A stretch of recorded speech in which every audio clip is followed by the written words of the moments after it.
तो आपको पता होगा जो मोदी जी है वो इटली क्यों गए हैं, और सिर्फ इटली ही नहीं, उन्होंने इस दौरे में किस किस देश में गया, क्या क्या डील हुआ और इससे कितना भारत को फायदा होगा।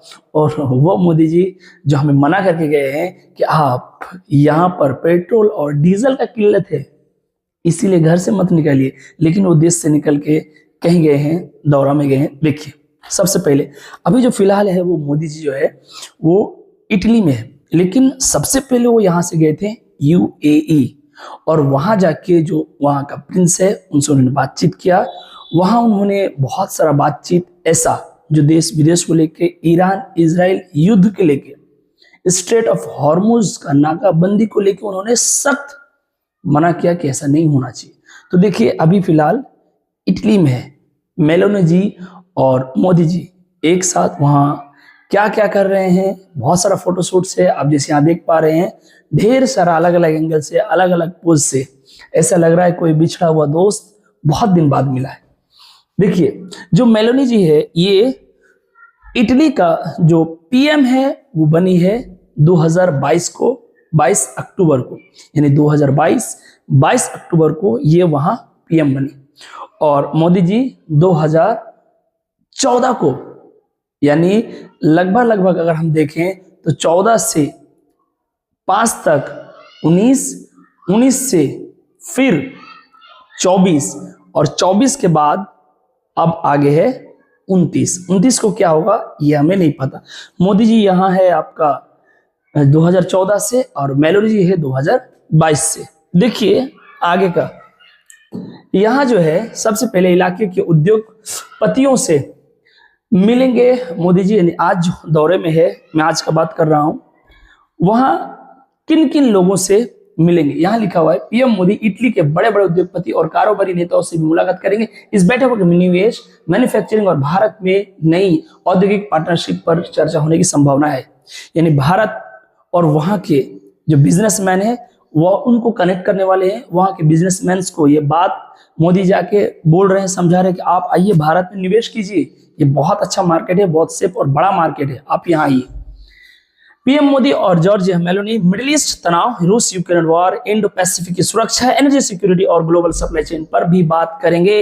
यानी वही मैं आपको बोला, ईरान इजराइल, या फिर आप बोल सकते हैं ईरान और अमेरिका के बीच में अभी जो वॉर चल रहा है उसको लेके, स्ट्रेट ऑफ हॉर्मुज को लेकर, अभी जो एनर्जी संकट चल रहा है पूरा दुनिया में, भाई पेट्रोल डीजल का दाम आसमान छू रहा है, ये सब चीज को लेके भी बातचीत करेंगे।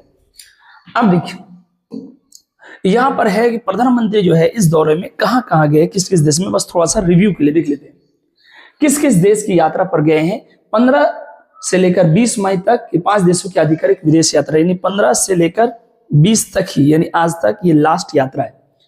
यह यात्रा द्विपक्षीय संबंधों को मजबूत करने, व्यापार, निवेश, ऊर्जा, प्रौद्योगिकी, नवाचार और वैश्विक सहयोग को बढ़ावा देने के उद्देश्य से की जा रही है। यानी इस यात्रा का मकसद है दुनिया में जो क्राइसिस चल रहा है उसको कंट्रोल करना, दुनिया के देशों को भारत से और अच्छे रिश्तों के साथ जोड़ना, दुनिया के सामने हमारा जो छवि है अच्छा, इसको और अच्छा करना, बहुत सारा चीज को सुधार के लिए, ठीक के लिए ये जो है यात्रा किया जा रहा है।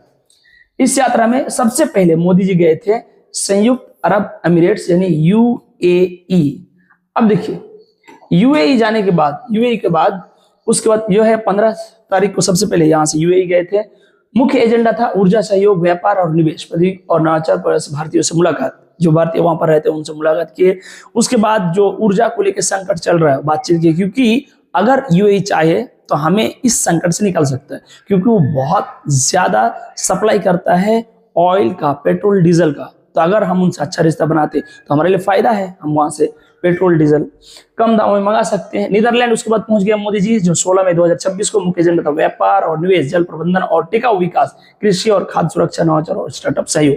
नीदरलैंड का ये बात किया। उसके बाद फिर आ गए स्वीडन, स्वीडन के बाद नॉर्वे और नॉर्वे के बाद इटली। अब देखिए हर देश में मोदी जी जो है अलग अलग कुछ कुछ बात करें, जहां जिस हिसाब से जहां जो जरूरत है उसके हिसाब से।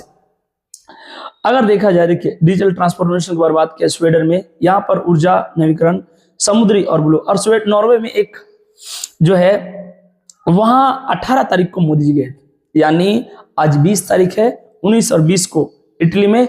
यहाँ मुख्य एजेंडा है G7 समिट में भागीदारी। वहां जो G7 समिट में वहां पर भागीदारी में हिस्सा, वैश्विक मुद्दों पर चर्चा, व्यापार और निवेश सहयोगी संस्था। देखिए मेलोनी और मोदी जी जो है जब भी मिलते हैं तो ढेर सारा बात अफवाहें इधर उधर फैल जाता है, लेकिन अगर हम एक नेता के एंगल से देखें, वो दोनों अपने अपने देश के जिम्मेदार नेता है जो काम कर रहे हैं देश के लिए। जितना जिससे जो समुदाय की आलोचना करना है, लेकिन किसी के भी पर्सनल लाइफ के बारे में कुछ भी बातचीत करना ये गलत होगा। गए हैं, मोदी जी भी चाह रहे हैं कि भाई हमारा देश भी आगे बढ़े, वो भी चाह रहे हैं, बाकी जितने भी देश से मिले हैं कोशिश यही किया जा रहा है कि कैसे देश किसी भी तरीके से जो ये संकट अभी दुनिया में मंडरा रहा है, ये संकट से हम बचे। हालांकि हम बच नहीं पाए, पेट्रोल का दाम, डीजल का दाम आसमान छू चुका है। कहीं कहीं 4 रुपया महंगा, 5 रुपया, 10 रुपया, ये जो है धीरे धीरे धीरे। आपको पता है जब डीजल पेट्रोल का दाम महंगा होता है तो सब चीज, उससे बनने वाला हर प्रोडक्ट्स, खाने वाले कचौड़ी पकौड़ी सब महंगा हो जाए। तो हम चाहते हैं जो मेहनत कर रहे हैं, आपका मेहनत का असर दिखे भी, और हम भारत को बस विश्व गुरु बोले ही ना करके दिखाएं, ये बात है। उसके बाद अगर देखिए एक बात और है कि रिश्तों को स्पेशल स्ट्रेटेजिक पार्टनरशिप का दर्जा देने पर विचार। इस दौरे के दौरान भारत और इटली अपने रिश्तों को और मजबूत करते हुए स्पेशल स्टेट पार्टनरशिप का दर्जा देने का चर्चा कर सकते हैं। यानी ये लोग एक आपस में और एक बॉन्ड बनाने की बात कर रहे हैं कि इटली और जो इंडिया है, भारत है, इसमें एक स्पेशल बॉन्ड हो, और ऐसा खाली बोलने का नहीं, जो लिखित रूप से हो कि हम और इटली एक स्पेशल पार्टनरशिप बना रहे हैं। दोनों देशों से आने वाले वक्त में सालाना रेगुलर बैठक शुरू करने के भी विचार कर रहे हैं, और मोदी जी चाह रहे हैं कि वो मेलोनी से रेगुलर मिले, और मेलोनी ही नहीं बल्कि इटली से हर साल हमारा मीटिंग हो, और हम लोग कुछ एक ऐसा पार्टनरशिप करें कि हर साल इटली और इंडिया, भारत का मीटिंग हो, जहां पर हम लोग आपस में डिस्कस करेंगे, चर्चा करेंगे। भारत और इटली के बीच पिछले कुछ सालों में राजनीतिक और आर्थिक रिश्तों में तेजी आई है। कुछ सालों से बहुत अच्छा गर्मजोशी के साथ हम लोग एक दूसरे के साथ आगे बढ़ रहे हैं। दोनों देश रक्षा, ऊर्जा, व्यापार, विज्ञान और नई तकनीकों से लगातार रूप से बढ़ रहे हैं। दोनों देश ऑटोमोबाइल, मशीनरी, ये जो है हरित, ये सब से निवेश कर रहे हैं। ये दोनों ही देश कर रहे हैं, हम भी कर रहे हैं, वो भी कर रहे हैं। भाई ये सब चीज में वो भी आगे बढ़ना चाहता है। विनिर्माण हो या फिर ऑटोमोबाइल हो, मशीनरी हो, फार्मा हो, रक्षा हो, हरित ऊर्जा हो, यानी आपका ग्रीन एनर्जी का बात कर रहा है, सोलर पैनल वगैरह की बात कर रहा है, रक्षा यानी प्रोटेक्शन हो, फार्मा हो, उसके बाद ये जो है डिफेंस का बात हो रहा है, ये रक्षा, मशीनरी हो यानी टेक्नोलॉजी को लेके हो, ऑटोमोबाइल्स हो, गाड़ी वगैरह को लेकर विनिर्माण हो। अब देखिए एक बात है कि अभी एक सवाल है कि अभी जो वार चल रहा है इसमें इटली की साइड है, तो देखिए ऐसा माना जाता है कि वो अभी न्यूट्रल है। जो इटली का जो अभी कोई स्पष्ट वो ना ही इजराइल के सपोर्ट में आता है ना ही ईरान के सपोर्ट में आता है, तो इटली न्यूट्रल है। और हम भी अगर न्यूट्रल रहते तो शायद हमारे देश के लिए और भी कुछ अच्छा हो सकता था, क्योंकि हम ईरान से जब से थोड़ा सा दूरी बनाए हैं, हमें तेल संकट का सामना करना पड़ रहा है। अब पता नहीं, हो सकते हैं जो बड़े बड़े लोग बैठक करते हैं वो और भी बहुत सारा वैश्विक पॉइंट्स को लेकर बातचीत करते होंगे, लेकिन ये बात सही है अगर हम ईरान से दूरी बनाते हैं तो इससे हमारा नुकसान ज्यादा है, और वो हम लोग देख भी रहे हैं। हमें इजराइल से दोस्ती करने का फायदा है, लेकिन ईरान से भी दूरी नहीं बनाना चाहिए था। अगर न्यूट्रल रहते तो शायद ज्यादा बेहतर होगा और ज्यादा बेहतर होता। थैंक्स।